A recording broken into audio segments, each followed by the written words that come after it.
Rebecca Sterling's hands moved across the keyboard with mechanical precision, scheduling meetings for people who wouldn't remember her name by the end of the day. At 42, she'd perfected the art of being furniture, present but unseen, useful but unvalued. The junior executives at Davidson and Brooks would snap their fingers when they needed coffee, leave their lunch trash on her desk, and speak over her in meetings as if she were simply part of the office equipment. They called her the secretary, even though her nameplate clearly read Rebecca Sterling, Executive Assistant.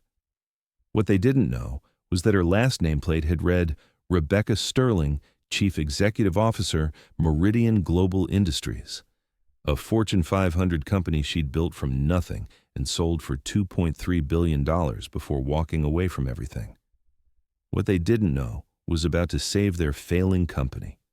Davidson and Brooks occupied 3 floors of a glass tower in downtown Seattle, a mid-sized consulting firm that had been slowly dying for the past 18 months. Rebecca arrived each morning at 7:30, made coffee for the senior partners, organized files that no one would read, and listened to conversations about quarterly losses and declining client retention that everyone pretended weren't catastrophic.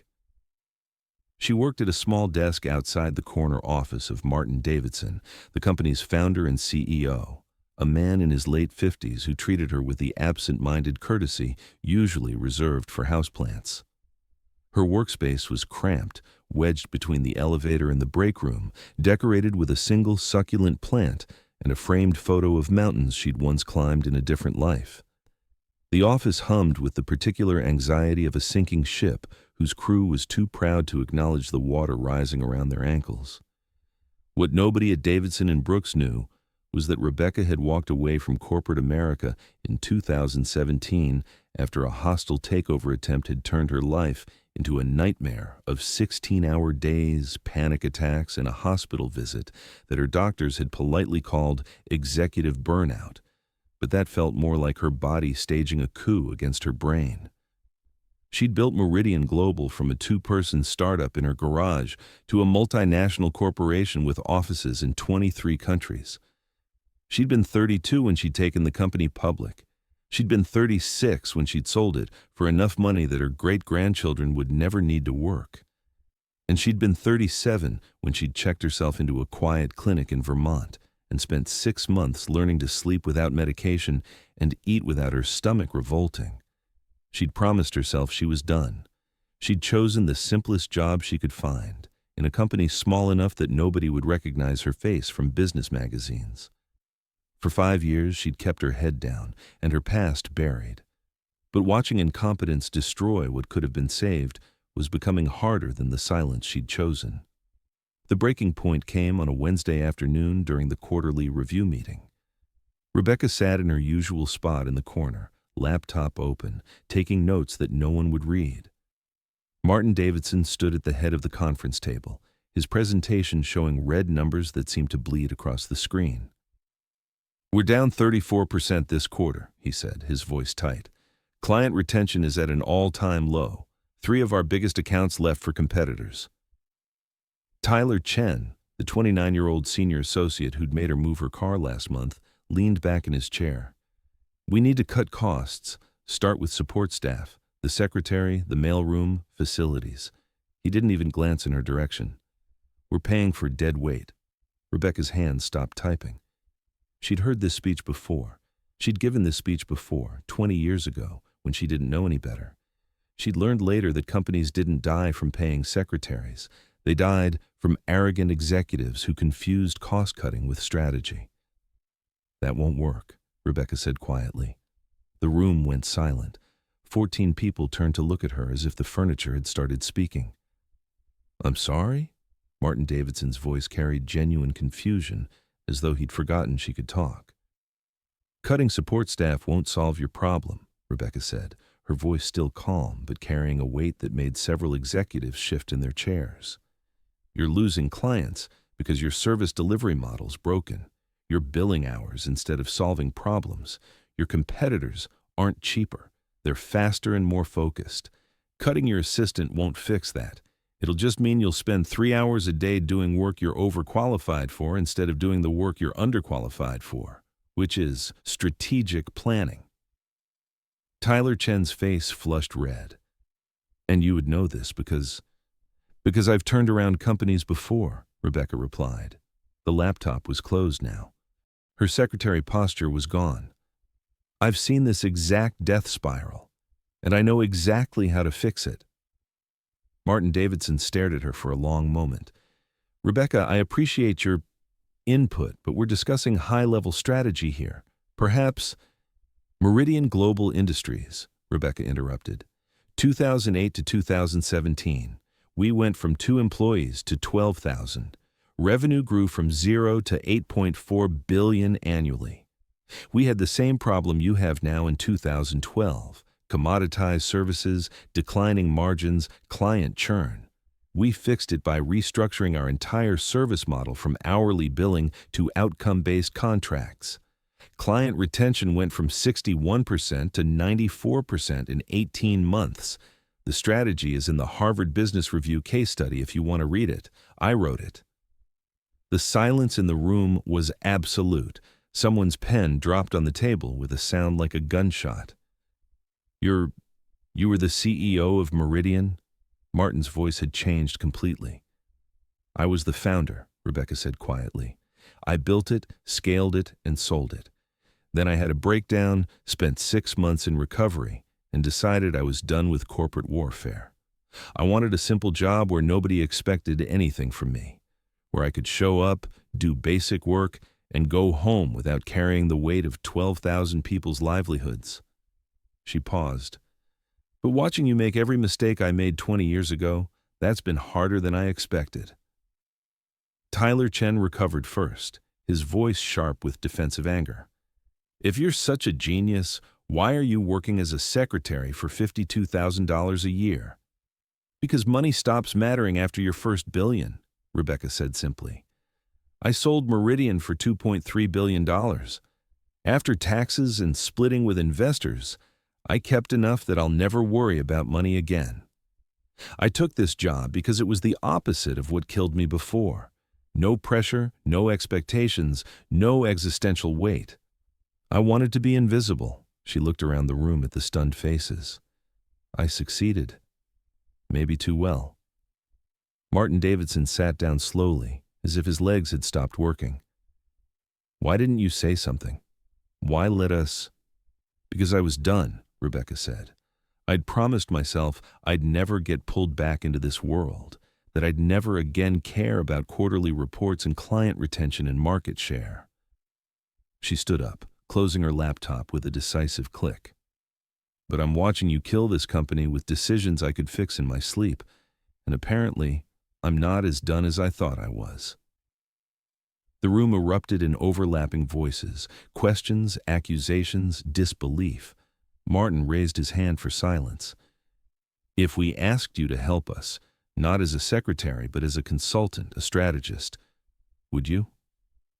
Rebecca was quiet for a long moment, feeling the familiar pull of a problem that needed solving, a company that needed saving.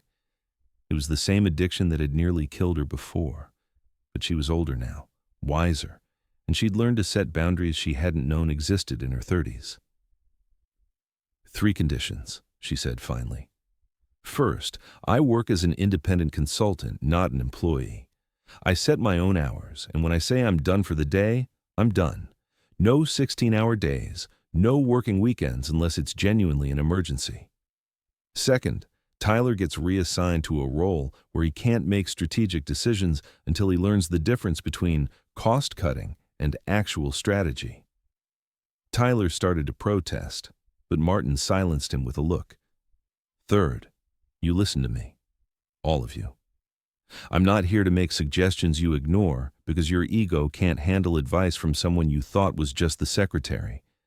If you hire me, you implement what I tell you, or I walk. Martin Davidson looked around the table at his senior team, then back at Rebecca. What's your consulting rate? For you, since I've been watching you struggle for 5 years? Rebecca smiled slightly. $1, plus equity. I want 15% of the company. If I save it, I profit. If I fail, you've lost nothing but your pride. She leaned forward, her voice taking on the edge that had once made boardrooms fall silent. "I'm not doing this for money. I'm doing this because I can't watch incompetence destroy what could be saved, because I apparently can't help myself when I see a fixable problem, and because maybe I've spent 5 years hiding when I should have been teaching." Tyler Chen found his voice. "This is insane. We're supposed to just believe that our secretary is some secret business genius?" "No," Rebecca said calmly. "You're supposed to Google me. Rebecca Sterling, Meridian Global Industries, the Forbes profile, the TED Talk, the Harvard case study, the CNBC interviews. Take 5 minutes. I'll wait." The room stayed frozen for exactly 10 seconds before half the executives pulled out their phones. The transformation of Davidson and Brooks didn't happen overnight, but it happened faster than anyone expected. Within 2 weeks, Rebecca had restructured their entire service model, moving from hourly billing to outcome-based contracts that aligned their success with their clients' success. She eliminated 3 redundant departments, not by firing people, but by retraining them for roles that actually generated revenue.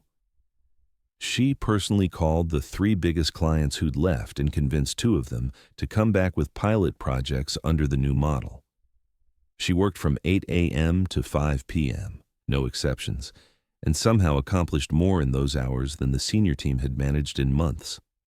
The junior executives who'd once made her fetch coffee now sat in her training sessions taking notes. Tyler Chen, reassigned to business development under strict supervision, slowly began to understand that confidence without competence was just noise. Martin Davidson watched it all with the expression of someone who discovered his houseplant was actually an award-winning botanist. 6 months later, Davidson and Brooks held their quarterly review in the same conference room where Rebecca had stopped being invisible. The numbers on the screen were green. Client retention had climbed to 89%. Revenue was up 43%. 3 new major contracts had been signed. Martin Davidson stood at the head of the table, but this time Rebecca sat beside him, not in the corner. "I owe everyone here an apology," Martin said to the assembled team. "For 5 years, we had one of the greatest business minds of our generation sitting outside my office. We treated her like furniture. We were so convinced we knew what mattered, titles, hierarchy, appearances, that we couldn't see the talent right in front of us." He turned to Rebecca. "You saved this company, not just financially. You taught us that experience and competence don't come with business cards and corner offices. Sometimes they come quiet, unassuming, and sitting at the desk we walk past every day." Rebecca smiled. "I came here to hide from who I used to be. You all reminded me that some things are worth coming back for, not the money, not the prestige, but the simple satisfaction of fixing what's broken and teaching what you've learned. My past doesn't define me, but pretending it doesn't exist doesn't serve anyone either." She stood, gathering her materials. "Now, if you'll excuse me, it's 5 p.m. I have a life outside this office, and unlike the old Rebecca Sterling, I plan to actually live it." She walked out at exactly 5 p.m., leaving behind a room full of executives who would never again confuse a job title with a person's worth. The nameplate on her new office door read, "Rebecca Sterling, Strategic Advisor." But the most important word wasn't her title. It was the boundary she'd learned to draw between who she was and what she did. Some lessons cost billions to learn. Some cost your health. And some, if you're lucky, you get to teach to people who are making the same mistakes you once made. Rebecca had finally found the balance between hiding from her past and being consumed by it, and she'd learned that true power wasn't in being the CEO. It was in choosing when to use what you knew and when to walk away at 5 p.m. If you enjoyed this story of hidden brilliance and hard-won boundaries, don't forget to hit the subscribe button and smash that like button for more powerful stories of people who proved that titles don't define talent and that the most impressive resumes sometimes belong to the people others overlook. What would you have done in Rebecca's situation? Would you have revealed your identity sooner, or would you have stayed silent even longer? Drop your thoughts in the comments below. Where are you watching from today? Let us know your country in the comments. We love hearing from our amazing community around the world.